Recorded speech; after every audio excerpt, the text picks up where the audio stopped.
پہلے آپ یہ ویڈیو دیکھ لیجئے۔ بسم اللہ الرحمن الرحیم۔ شب برات کی فضیلت شریعت محمدیہ صلی اللہ علیہ وآلہ وسلم سے ثابت ہے۔ شعبان المعظم کی 15ویں کو عبادت کا اہتمام شریعت میں ملتا ہے۔ رسول اللہ صلی اللہ علیہ وسلم صحابہ کرام سے یہ عبادت کا اہتمام منقول ہے، لیکن ایک بات ذہن میں رکھیں، حضور اقدس صلی اللہ علیہ وسلم نے اس رات کی فضیلت بتائی ہے، اس کی کوئی خاص عبادت کا طریقہ نہیں بتایا، اس کی کوئی خاص عبادت کا طریقہ نہیں بتایا، اس کی کوئی خاص عبادت کا طریقہ نہیں بتایا، لیکن باقاعدہ کسی خاص طرز پہ جو آج کل ترتیب چل پڑی ہے، چراغاں کر لیں، لائٹیں جلا لیں، روڈ بلاک کر لیں، لوگوں کو جمع کریں، بلا کے محافل میں شریک کریں، یہ حضور پاک کے دور سے ثابت نہیں ہے۔ جہاں تک اس کی فضیلت کی بات ہے، بڑی فضیلتیں ثابت ہیں، قرآن کریم کی آیات میں بھی مفسرین نے اس پر اشارتاً روایات لکھی ہیں اور احادیث پاک میں تو بڑی تفصیل سے منقول ہے، تو یہ ثابت ہے، لیکن اس کا کوئی خاص طریقہ ثابت نہیں، تو یہ ثابت ہے لیکن اس کا کوئی خاص طریقہ ثابت نہیں۔ برات ہے جہنم سے آزادی، ایک رات لیلت، اس کا ایک نام لیلۃ الشک ہے، دستاویز دینے والی رات، رجسٹر دینے والی رات۔ کیا مطلب؟ تقدیر کے محل میں اللہ رب العزت کے فرشتے جاتے ہیں، پچھلے سال کا مکمل شدہ رجسٹر جمع کراتے ہیں، اگلے سال کے احکام کا رجسٹر لے لیتے ہیں اور اس کے مطابق پھر اگلا سال گزارتے ہیں۔ گویا یہ بجٹ پیش کرنے کی رات ہے۔ فرشتوں کو اس رات اگلے سال کا بجٹ مل جاتا ہے، کتنے بندوں نے فوت ہونا ہے، کتنے کے ساتھ آپ نے کیا سے کیا معاملات کرنے ہیں، وہ بھی اس رات پیش ہو جاتے ہیں۔ نہ اس رات میں قبرستان جانا چاہیے، نہ اس رات میں حلوے پکانے چاہیے، نہ اس رات میں الگ سے کوئی نہانا دھونا چاہیے۔ سمجھ لو، اب مجھے پتہ ہے جو گالیاں آنے والی ہیں یوٹیوب پہ۔ نہ اس رات میں تقدیر کے، صاف ہے قرآن میں کہ وہ لیلۃ القدر میں ہوتے ہیں۔ علامہ ابن تیمیہ رحمہ اللہ نے لکھا ہے کہ لیلۃ القدر کی اہمیت کو گھٹانے کے لیے بھی اس رات کو بہت زیادہ اہمیت دی گئی ہے۔ بھی بولو نا، نہیں، پھر اس رات کو تقدیر کے فیصلے ہوتے ہیں۔ قرآن میں صاف طور پر ہے کہ وہ لیلۃ القدر میں ہوتے ہیں، اور ہم نے قرآن بھی کب نازل کیا؟ رمضان میں اور لیلۃ القدر میں، بالکل واضح قرآن کی آیتیں ہیں۔ اس کے مقابلے میں جو 15 شعبان والی حدیثیں ہیں جن میں آتا ہے کہ اس رات فیصلے ہوتے ہیں، وہ قرآن کے مقابلے میں جاندار، سند کے لحاظ سے مضبوط نہیں ہے، ان میں اتنی طاقت نہیں ہے کہ قرآن کی آیت کو آپ اس میں ایڈیشن کر دیں۔ لہذا قرآن سے واضح پتہ چلتا ہے کہ جو فیصلے ہوتے ہیں سال بھر کے، وہ شب قدر میں ہوتے ہیں جو رمضان میں، اور قرآن بھی کب نازل ہوا؟ راجح دلیل کے لحاظ سے راجح بات یہی، اگرچہ بعض علماء نے وہ بھی لکھی، لیکن راجح دلیل کے لحاظ سے یہ بات ہے۔ 3 باتیں ہو گئیں۔ چوتھی بات ہے پٹاخے، شب برات کے پٹاخے۔ تو بھائی یہ تو پٹاخے ہیں، یہ بھی جائز نہیں ہے۔ آپ کیوں ایک رات کو ایک عبادت کا عنصر دے کے اس میں پٹاخے پھوڑ رہے ہیں؟ لوگوں کی نیندیں خراب ہوتی ہیں، ہارٹ پیشنٹ پریشان ہو جاتے ہیں، بہت بڑی آگ لگ جاتی ہے بعض دفعہ۔ یہ عمل بھی حرام ہے، ناجائز ہے۔ اور کیا ہوتا ہے شب برات میں، یہ بتاؤں؟ عبادت پہ آ رہا ہوں، دن کا روزہ 15 شعبان کا، وہ بھی کسی صحیح حدیث سے ثابت، تو اگر اللہ رسول کی بات ہے تو وہی اتنی ہے۔ تو اس لیے 15 شعبان کا جو روزہ ہے وہ بھی کسی صحیح حدیث سے ثابت بولو نہیں ہے۔ رات کی عبادت کی طرف آتا ہوں میں، اور کچھ ہے؟ بس یہی ہے نا، پٹاخہ، قبرستان۔ تو پٹاخہ یہ ناجائز ہے، حلوے مانڈے، میٹھا ویسے ہی اسلام میں کم ہے یار، تم میٹھے پھوڑ کے اپنے آپ کو۔ اور تیسرا کیا ہے؟ میٹھا کم کیسے؟ لوگ حدیث پہ کے لحاظ سے اشکال کریں گے، پھر کسی وقت اس کا جواب دوں گا۔ تیسرا ہے نہانا دھونا، صاف کپڑے پہننا، اچھے کپڑے تو ویسے ہی صاف پہننے چاہیے ہر وقت، لیکن اسپیشلی اس رات میں کوئی فضیلت نہیں ہے۔ چوتھا 15 شعبان کا روزہ، اور اس رات کو تقدیر کے فیصلے وغیرہ یہ سب چیزیں ثابت نہیں ہیں۔ ہاں اب یہ عبادت ہے یا نہیں ہے، تو جمہور کے نزدیک اس میں عبادت کی فضیلت ہے، لیکن بعض محققین اس فضیلت کے بھی قائل نہیں۔ تو اختلافی مسئلہ ہے، اجماعی مسئلہ نہیں ہے اس رات کی عبادت کی فضیلت، لیکن بہرحال جمہور چونکہ قائل ہیں۔ بسم اللہ الرحمن الرحیم۔ اس ویڈیو کا تفصیلی جواب دیں گے انجینئر محمد علی مرزا صاحب۔ میرے بھائیو، اس ویڈیو کو کمپلیٹ اینڈ تک ضرور دیکھیے، بنا کسی تاخیر کے اللہ کا نام لے کے شروع کرتے ہیں۔ علی بھائی، اگلا سوال ہے، شعبان المعظم 1441 ہجری کا بابرکت مہینہ شروع ہو چکا ہے۔ اس حوالے سے پوری دنیا میں بالعموم اور انڈیا، پاکستان، بنگلہ دیش میں بالخصوص شب برات منائی جاتی ہے۔ مساجد میں باقاعدہ اجتماعی عبادات کا اہتمام کیا جاتا ہے، بلکہ نمازیوں کے لیے 15 شعبان کے روزے کی سحری کا بندوبست بھی کیا جاتا ہے۔ عام مسلمانوں کا ماننا ہے کہ 14 اور 15 شعبان کی درمیانی رات اللہ تعالیٰ تقدیر کے بڑے بڑے فیصلے فرماتا ہے، بلکہ اس رات کو بے شمار لوگوں کو دوزخ سے چھٹکارے کا پروانہ بھی مل جاتا ہے۔ پلیز اس حوالے سے جتنی بات درست ہے اور جتنی بات غلط ہے، دونوں کو تفصیلاً بیان فرما دیں۔ جزاک اللہ خیر و احسن الجزا۔ جزاکم اللہ خیر و احسن الجزا۔ میرے بھائیو، جہاں تک شعبان المعظم کے بابرکت مہینے کی عظمت کا تعلق ہے، خصوص بالخصوص اس میں رکھے گئے اور روزوں کی جو فضیلت ہے، تو اس پہ صحیح بخاری اور صحیح مسلم کی کئی احادیث گواہ ہیں، اس سے تو ہمیں کوئی انکار نہیں ہے، معاذ اللہ استغفر اللہ، ہم کیوں سچائی سے روگردانی کریں گے؟ لیکن اس کے برعکس جہاں تک 14 اور 15 شعبان المعظم کی درمیانی رات، جسے شب برات بھی کہتے ہیں، یہ برات عربی کا لفظ ہے، چھٹکارے کی رات، ان کا کلیم ہے کہ یہ جہنم سے چھٹکارے کی رات ہے۔ یہ لادہ بات ہے کہ جہنم سے چھٹکارے کی رات منا رہے ہوتے ہیں اور نیچے جہنم کی وہ چیز بھڑکا رہے ہوتے ہیں، پٹاخے اور انار اور پتہ نہیں کیا کچھ آگ والی چیزیں چھوڑ رہے ہوتے ہیں، اگرچہ اس عمل کو کوئی بھی مکتبہ فکر آن نہیں کرتا، لیکن بہرحال مسلمانوں میں کسی فرقے کے زیر اثر یہ بات آئی ہے نا، اور وہ اس فرقے والوں کو پتہ ہے، یہ وہی لوگ ہیں جو اپنی مسجدوں میں لائٹنگ کرواتے ہیں اس رات کو، اور ہم بھی اسی فرقے سے، بریلوی فرقے سے تعلق رکھتے تھے، ہم لوگ بھی بچپن میں یہ سارے پٹاخے چھوڑتے رہے، تو ہم نے ہندوؤں سے تو نہیں سیکھے تھے، ہم نے تو کبھی بھی ہندوؤں کے ساتھ وقت نہیں گزارا۔ اب آگے یہ تو دعوت اسلامی نے جب لوگوں کو ایجوکیٹ کیا کہ یار یہ غلط کر رہے ہو، یہ یعنی حرام ہے یہ کرنا، تو تب لوگ ایجوکیٹ ہوئے ہیں۔ اس وقت جو کچھ ہو رہا ہے، جس طرح ہندوؤں میں وہ دیوالی کے نام کے اوپر یا ہولی کے نام پہ جو تماشے ہو رہے ہوتے ہیں نا، وہ مسلمانوں میں شب برات کی رات کو ہو رہے ہیں، یہ ہوئے مسلم اسکالرز کے ہی زیر اثر ہے، کیونکہ دین کے نام کے اوپر وہ رات منائی جا رہی ہوتی ہے نا۔ اب یہ اس سے انکاری ہو جائیں یا روگردانی کر لیں تو ان کا اپنا معاملہ ہے۔ اب اللہ کے فضل ہے کہ چونکہ ملک کی اکانومی ویسے ہی گر گئی ہے، اس لیے اتنا خرچہ کوئی کرتا نہیں ہے، تھوڑی لوگوں میں ایجوکیشن بھی آ گئی۔ اب کچھ سالوں سے میں نے دیکھا یہ معاملہ آلموسٹ ایبسلیٹ ہو گیا، ختم ہو جا رہا ہے اللہ کے۔ تو یہ جو شب برات کی جتنی بھی احادیث ہیں، ان میں سے کوئی بھی حدیث ہے بھی وہ گنتی کی ہیں، 5-6 احادیث ہیں، بلکہ وہ کہنا چاہیے کہ احادیث کیا ہیں، وہ یعنی سند کے ساتھ روایتیں بیان ہوئی ہیں نبی اسلام کے ریفرنس سے، کوئی بھی اصول محدثین کے اوپر صحت کے درجے پہ نہیں ہے۔ لیکن اس ساری ڈسکشن کا سب سے خطرناک پہلو یہ ہے کہ شب برات کے بارے میں، یعنی 14 اور 15 کی درمیانی رات، جسے ہم 15ویں رات کہتے ہیں شعبان کی، جو کلیم کیا جا رہا ہے نا کہ اس رات میں تقدیر کے فیصلے ہوتے ہیں، رزق لکھ دیا جاتا ہے، کس نے مرنا ہے، کس نے پیدا ہونا ہے، یہ ساری باتیں لکھ دی جاتی ہیں، یہ سارے کے سارے کلیم، حتیٰ کہ یہاں تک کلیم کیا جاتا ہے جی قرآن 2 دفعہ نازل ہوا ہے، ایک دفعہ لوح محفوظ سے جو ہے وہ پہلے آسمان پہ، اور اس کے بعد پہلے آسمان سے نیچے، وہ کہتے ہیں وہ جو پہلے والا اوپر والا حصہ نازل ہوا ہے وہ بھی اس رات میں ہوا ہے۔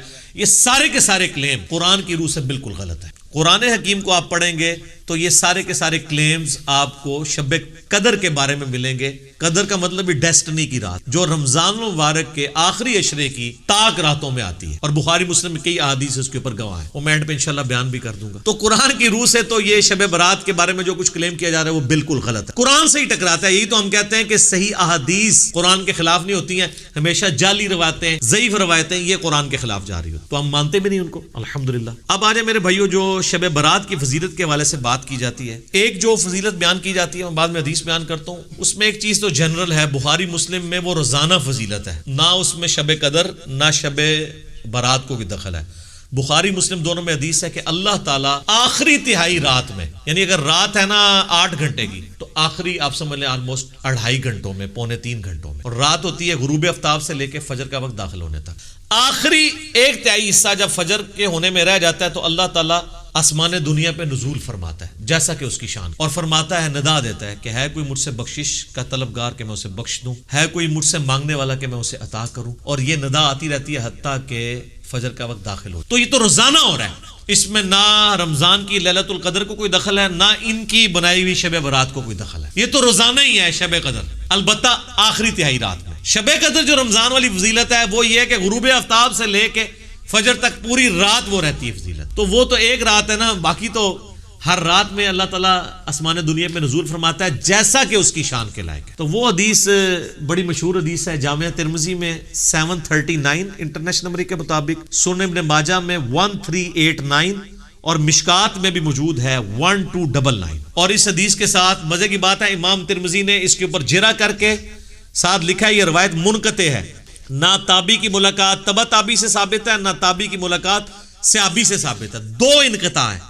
حتیٰ کہ امام ترمذی نے اس حدیث کے ساتھ لکھا ہے کہ میں نے اپنے استاد امام بخاری سے یہ پوچھا تو امام بخاری بھی اس حدیث کو ضعیف بتاتے تھے، امام بخاری بھی ترمذی بھی۔ اور ڈاکٹر طاہر القادری صاحب اپنے شب برات کے لیکچر میں یہ حدیث ترمذی سے کھول کے پڑھ رہے، کہتے ہیں ترمذی پڑھ رہا ہوں صحاح ستہ میں سے، اور وہ حدیث پڑھنے کے بعد نا اینڈ پہ ٹھٹک گئے، کیونکہ اس کے بعد لکھا ہوا تھا، ان کو تو پتا تھا نا کہ امام ترمذی کہہ رہے کہ نہ میرے نزدیک یہ روایت ٹھیک ہے نہ امام بخاری کے نزدیک۔ تو ڈاکٹر صاحب ہم تو آپ کے دلائل بھی سامنے رکھتے ہیں، آپ ذرا جرت کرتے ہیں نا اور لکھتے کہ امام ترمذی نے اور بخاری نے کہانی کرائی ہے، میں وڈا کوئی اسکالر ہوں محدث ہوں، ترمذی کے ریفرنس سے لی 739 ترمذی، سنن ابن ماجہ 1389، مشکات 1299۔ وہ بڑی مشہور حدیث کے سیدہ عائشہ کہتی ہیں، یہ روایت مطلب کمزور ہے، میں بیان کر رہا ہوں ایک رات نبی علیہ السلام کو ہم نے بستر پہ غائب پایا تو میں اٹھی, میں نے یہ گمان کیا کہ اللہ کے نبی علیہ السلام کسی اور بیوی کے پاس نہ چلے گئے ہوں. تو میں نے دیکھا آپ بقیع غرقد میں گئے ہیں, اور وہاں پہ نبی علیہ السلام کو میں نے جب پایا تو آپ نے فرمایا عائشہ تم نے کیا سمجھا کہ اللہ اور اس کا رسول تم سے خیانت کریں گے, یعنی میں کسی اور بیوی کے پاس چلا جاؤں گا.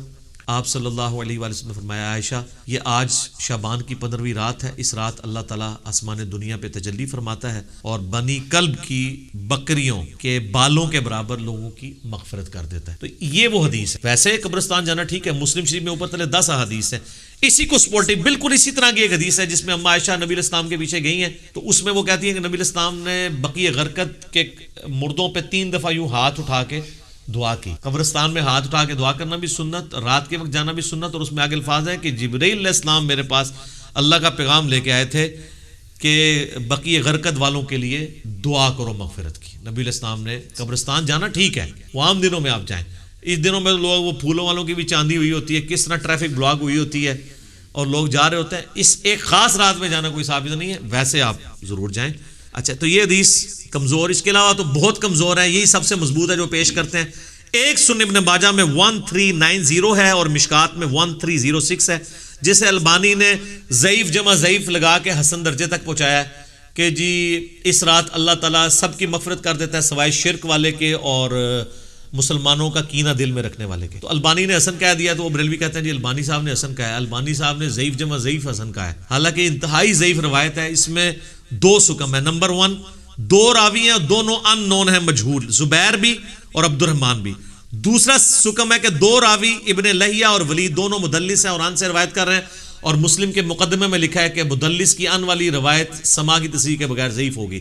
تو یہ شیخ زبیر صاحب نے اسی لیے مشکات کی 1306 کے نیچے لکھا ہے کہ ظلمات میں ڈوبی ہوئی روایت ہے یہ, یعنی یہ ضعیف نہیں ہے, پکی ضعیف ہے. اب البانی صاحب نے اس کو حسن کہہ دیا تو وہ لوگ بیان کر رہے ہوتے ہیں. تو یہ روایت جو ہے بالکل کمزور ہے جو یہ پیش کرتے ہیں, اور اس کو سپورٹنگ وہ حدیث ہے جو صحیح مسلم میں ہے 2684 اور مشکات میں 2052. نبی علیہ السلام نے فرمایا تم میں سے کوئی شخص بھی شب جمعہ کو عبادت کے لیے اور جمعے کے دن کو روزے کے لیے مخصوص نہ کرے.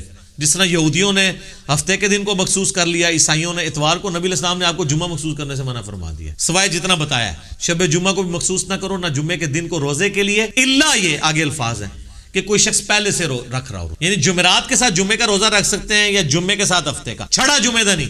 تو جو لوگ کہتے ہیں یار بیچارے شب برات میں عبادت بھی کر رہے ہیں, خیر ہے انہوں نے اگر ایک عبادت کے لیے مخصوص کیا ہے, کوئی ناچ گانا تو نہیں کر رہے, تو نبی علیہ السلام نے تو جمعے کے دن کو عبادت کے لیے مخصوص کرنے سے منع کر دیا ہے, روزے کے اعتبار سے اور شب جمعہ کو جس کی فضیلت تھی. تمام جمعے کا دن صحیح مسلم میں آتا ہے کہ یہ تمام دنوں کا سردار ہے, اس دن آدم علیہ السلام پیدا ہوئے اور اس دن قیامت بھی قائم ہوگی. اور ابو داؤد ترمذی میں حدیث ہے کہ جمعے کے دن مجھ پہ کثرت سے درود پڑھو, تمہارا درود مجھ پہ پیش کیا جائے گا. یہ یوم مشہود ہے. صحابہ نے کہا جب آپ علیہ السلام فوت ہو جائیں گے اور آپ کی ہڈیاں مٹی میں مل جائیں گی, اللہ اکبر کبیرہ, 295 سیل آدھے نہیں تھے مولویوں نے. حضور نے کوئی گستاخی نہیں فرمایا, اللہ تعالیٰ نے حرام کیا ہے مٹی کے لیے کہ وہ نبیوں کے جسموں کو کھائے. ان اللہ حرم علی الارض ان تاکل اجساد الانبیاء, تو نبی جو ہیں ان کے جسم سلامت ہے. اس سے مسئلہ بھی تو کلیئر ہو گیا نا. تو جمعے کا دن اتنا بابرکت دن ہے درود شریف کے حوالے سے, ہر اعتبار سے اسے بھی کہا گیا مخصوص اس حوالے سے نہیں کرنا, نہ شب جمعہ کو. پھر جو میں نے شروع میں بات کی تھی کہ قرآن حکیم کا مقدمہ تو اس کو سپورٹ ہی نہیں کرتا. یہ شب برات کی فضیلت میں قرآن کی جو آیت لے کے آتے ہیں نا, وہ سورہ الدخان سورت نمبر 44, اسی میں نے مسئلہ 44 رکھا تھا. اس کی شروع کی 6 آیات, اعوذ باللہ من الشیطان الرجیم, حامیم والکتاب المبین انا انزلناہ فی لیلۃ مبارکۃ انا کنا منذرین فیہا یفرق کل امر حکیم. حامیم, اس کتاب مقدس کی قسم, ہم نے بے شک اس قرآن کو ایک بابرکت رات میں اتارا ہے, اور جس رات میں اللہ کی قدرت کے کام اللہ تعالیٰ یعنی فرشتوں کو اسائنمنٹس بانٹ دیتا ہے اور اپنے رب کی طرف سے یہ چیزیں نازل ہوتی ہیں, ہم بھی فرشتوں کو بھیجنے والے ہوتے ہیں. یہ کہتے ہیں جی یہ وہ رات ہے جو شب برات ہے. ہم کہتے ہیں یار قرآن خود بتا رہا ہے کہ وہ رات جس میں اللہ تعالیٰ نے قرآن نازل کیا وہ رات کون سی ہے. قرآن میں تو 2 راتیں تو نہیں آئی ہیں. وہ کہتے ہیں 2 راتیں ہیں, ایک میں نا لوہے محفوظ سے پہلے سمان پہ آئی ہے, دوسرے سے نیچے آئی ہے. تو قرآن تو ایک رات کو ہی جانتا ہے, دوسری رات کو تو جانتا ہی نہیں قرآن. جس طرح اللہ تعالیٰ سورہ یونس میں کہتا ہے کہ اللہ کے علم میں تو کوئی اور الہ نہیں ہے سوائے میرے. مراد یہ کہ ہے ہی کوئی نہیں ہے, یہ نہیں ہے کہ اللہ کے علم میں نہیں کوئی ہے, اللہ کہتا ہے. تو میں کہتا ہوں قرآن تو نہیں جانتا. قرآن تو آپ کو یہ کہتا ہے کہ وہ رات کس مہینے میں ہے یہ بھی بتاتا ہے. سورۃ البقرہ آیت نمبر 185, شہر رمضان الذی